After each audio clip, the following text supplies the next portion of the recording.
What are human design transits? What's the best app to track them? And how do you actually use them to get benefit in your life? Today, we're talking about all of it. Welcome to Frequency of Self, your go-to resource for the practical application of human design in life, business, and relationships. If you're ready to experience lasting transformation, hit subscribe. It is a very common experience to get into a human design app and click on the transit button and see that your chart looks entirely different today than it typically does. And this can leave you scratching your head, totally confused as to what it all means. Well, that makes a lot of sense because without a solid foundation for understanding how transits are calculated in the first place, you're never going to have them make sense. So today, I want to give you a very solid foundation for understanding transits, show you my favorite app for tracking them, as well as walk you through the practical application of using this in daily life. Part 1, Solid Foundation. Human design is a synthesized body of knowledge that pulls together multiple different ancient wisdoms into one system where the whole is greater than the sum of its parts. What you are looking at here is what we call the human design mandala, and very few people that get into human design actually see this. And it's a shame because when you understand this wheel, you understand human design at such a deeper layer. The first thing to note is that this inner wheel is going to correspond directly with an astrological wheel. This is a typical astrology chart, and you can see how this outer wheel directly relates to what we saw in the human design mandala. There are 12 signs, and within each sign, there are these little dashes that are degrees. Each sign has 30 degrees in it, and each planet is mapped to a certain degree. So here you can see that this sun is at 5 degrees Scorpio. When we go back to the mandala, you can look at 5 degrees Scorpio, 1, 2, 3, 4, 5, and the planet would be placed right here, which would be the sun. It relates to gate 28. So the second wheel relates to all of the gates within the human design chart, which are mapped to a certain part in the human design chart. When a planet is placed within a gate, that gate gets colored in within a chart. So you would see here, it's 28. And then you also relate it to the outer wheel, which is the 𝐸-𝐶, which accounts for 64 hexagrams that relates to all of these 64 gates within the chart. And depending on the degree that your sun was, you would map that to these outer lines, which relate to lines from the 𝐸-𝐶, which are shown as a decimal point on your human design chart. So my sun is in 28 line 4. Now you might be wondering, what does all this have to do with transits? And I'm so glad you asked. Let's head on over to an astrology chart and I'll show you how transits show up in an astrology chart and how those will directly relate to your human design transits. Here's an astrological chart with the transits placed on the outer side of the chart. And you can see that each planet has a degree associated with it within a sign. So this is in Libra at 22 degrees. We go back to the human design mandala. You're starting to see how this works. We're going to find where Libra is in the chart, and we would go 22 degrees to see that it is in 57 line 2. So when you go back to a human design app and you click on transit, boom, the sun is in 57 line 2. Now, before we decode what it means for the sun to be in gate 57 and how that impacts you, you first need to understand that each planet is going to move at its own pace. So for example, the sun is currently in 57 line 2. Well, it's going to take an entire year for it to get back to the same place, meaning that the sun moves through all of the gates within a 1-year period. Here you can see how long each planet takes to go around the sun, which directly relates to how long it takes to go around an entire astrological wheel. These planets are going to take a long time to get to the next gate, meaning that when they get placed in a certain placement, that gate is going to be activated for a long period of time in your chart. And depending on where it is placed in your chart. And if you have the other side of that channel, it can create a lasting impact that you don't fully understand why you feel different during this period of time. Then it moves, and now suddenly you feel different and you don't get what changed. So now that you have this super solid foundation, once again, click like if you got value from this, share your comments below. We can now move forward into how to actually read these transits. Part 2, how to read transits. Once again, my favorite human design app is the Neutrino Design app, and you're about to see why it is so amazing for tracking transits and how it takes a beginner from knowing nothing to being able to really implement this in their life. I'm going to walk through the different features of what it shows you, and then in the next section, I'm really going to break down how I personally work with transits to get massive impact in my life. So stick around for that. So here we are on the homepage of the Neutrino Design app. You can see I'm under the My Chart section.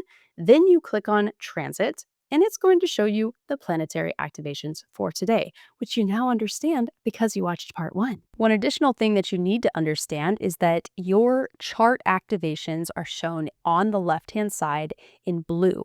These are both the black and red elements of your chart. Then you can see the transits on the right-hand side shown in yellow as well as within your chart. So when you're looking at your chart, you'll be able to see what is something that you have consistent access to, aka in blue, and what is ever changing, aka the yellow. Then there's this slider that you can slide across and move to see how you are going to be impacted plus or minus 90 days based on these planets moving in the sky. And the main thing that you're noticing is that these centers are going from white to colored in. And you might be wondering, how do I interpret that? This is where the app gets mega insightful. You can scroll down and there are these different sections. You have the daily theme that's going to break down the sun and earth gates and how it's going to impact you. You have the mechanics, and this is going to talk about the centers and how a center being defined is going to impact you and how long it will be around, which is amazing. Now, if you have dove into my 9 centers guide, you're going to be able to understand this section at such a deeper layer.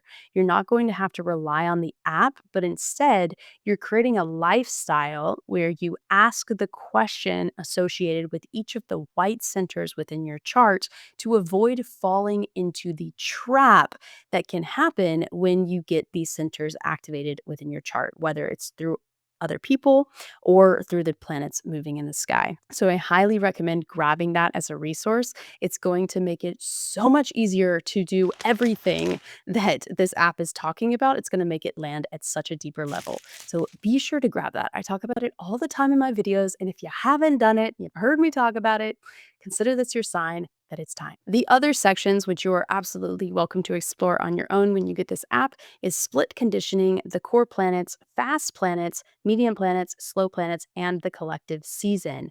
And it's really fascinating when you can spend time and really dig into these. But for the sake of this, I really want to dive into the slow moving planets because as I talked about in the first part of this video, those are the planets that are going to create the biggest impact on you if they are actually creating activations within your chart.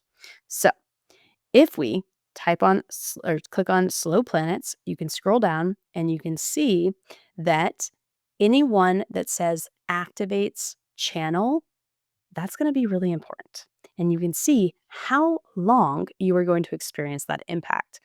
For some of us, this might be for a year or longer. In this case, it's 4 months, right? It also talks about the state. Each planet occasionally will retrograde in that it will go backwards through the astrological wheel. So it doesn't always go forward. At some point, it's going to go backwards, and that creates a certain impact. So this app will describe it, and it will also break down how long it's going to take for it to move to the next gate, which also gives you a little bit more awareness around how long that has been impacting you, because the app is really telling you how you're being impacted today, but that might have been around for several weeks. And so you can read about this impact and recognize it in your life. The Neptune example in my case is a perfect example of how it's not creating a channel activation for me. It's just enhancing a quality that I already have within my chart, because I have that within my chart, as well as the Pluto one. So those aren't as important in terms of the impact as it is for me to hone in on Uranus, because that's bringing a whole channel with it, which also brings two centers that are typically white in my chart are now defined. And so I'd really want to hone in and understand that impact on me and focus my efforts in terms of working with transits in that one department. Before we dive into the next section, I'd love to invite you to join Human Design Decoded. This is my foundational course that's going to take you from being a total newbie to understanding how to pull life-changing information out of any chart. It's also going to be mega impactful for understanding and working with transits. If you're interested in that, you can find the info in the description below. Part 3, Practical Application. In reality, you are not going to be turning to your human design app every single day and reading all of this long text about how you are being impacted. That is very overwhelming. So I wanted to give you some insight into how I personally work with transits from when I first started to how I work with them now, and give you some insight. And honestly, I could do an entire video about this. I'm going to try to keep it short and sweet, but if you'd like to know more, please be sure to share that in the comment section below. So the first thing is that you want to hone in on a center that you really want to understand. So for me, for example, I really honed in on the solar plexus, because this is a center that is completely open in my chart, meaning there are no gates coming out of it. When you have a center like that, I highly recommend starting there, but you don't have to. You can start with really any of the white centers within your chart. You want to really understand the theme of that center, which you can learn through my 9 centers guide. And the theme of the solar plexus, in my case, is emotions. So when you have this white within your chart, you are an empath, taking on the emotions of other people, as well as getting basically slapped across the face by the universe for the emotions that come in with the transits. So I began to pay attention to that center before I even really understood all of the gates and channels.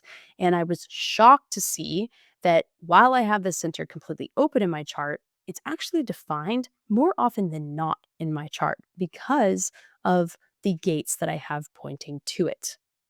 So the more gates that you have pointing to a center and or coming out of that center, the more likely you are to experience transits, because it's a higher percentage chance that one of the other parts of that gate are going to get activated, forming a channel, which then defines the centers on each side. That's the first way that I would work with it, is just starting to choose one center to work with and paying attention in the app. Is that center defined today or not? And when it is, really honing in on using that open center question to ensure that you're not letting it derail you and you are operating truly how you're meant to operate, rather than how you're being impacted to operate. The second tip that I have for working with transits is to really begin to understand the hanging gates that you have within your chart, especially ones for core placements of your chart, like your sun gate, if it's not in a channel already. You want to pay attention to when that activation gets formed and what impact it has on you, because this can really give you an insight into your inconsistent consistencies, right? So your hanging gates are inconsistent, and yet when you have a hanging gate, you're more likely to experience the other side of that.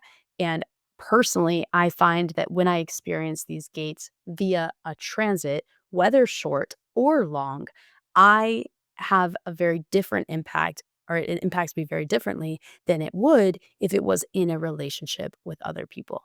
Now, to dive deeper into this concept, I created an entire video on hanging gates, and I highly recommend watching that at the end of this video. My third tip for working with transits is to really hone in on those slow-moving planets. So I've already hit upon this quite a bit, but I do think that this is really fascinating, and I want to kind of expand it in terms of how I have worked with them and the benefit that I've gotten from them. So occasionally, a slow-moving planet comes into a place in your chart that is going to form totally new definition than you typically have. In many ways, I see it as God giving you a certain power during this period of time so that you can do certain things in a certain way, and then it goes away, and it has set a different trajectory for you because of that activation. It's almost like a gifted trait during a certain phase in order to accomplish something.